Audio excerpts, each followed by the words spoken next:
Time check. Alauna.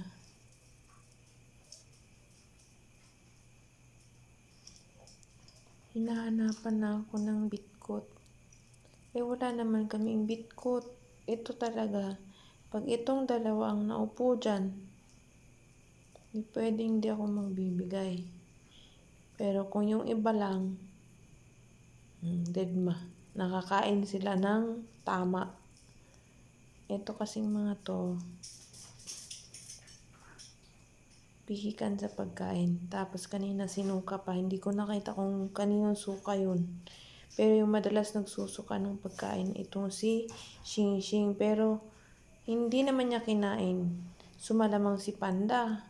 Kasi si Panda, hindi kumakain ng suka niya. Ito kasi kinakain niya.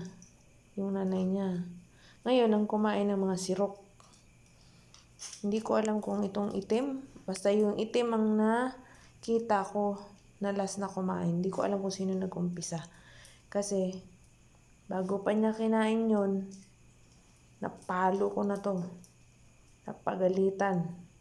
Kaya takot na takot, sa gilid lang siya. Nakaharap sa pagkain. So, kung ito kinain niya, malamang sumunod yung isa.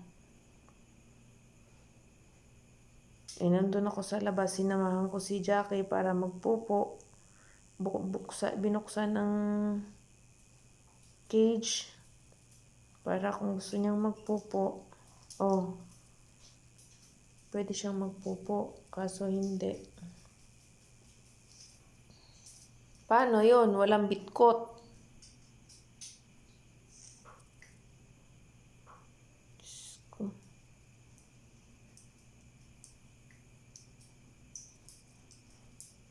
Dali, mag-toast lang si Nainay yung bread.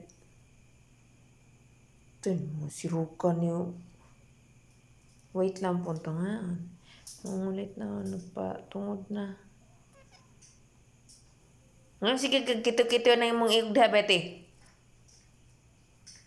Latahon to kang tuya karon.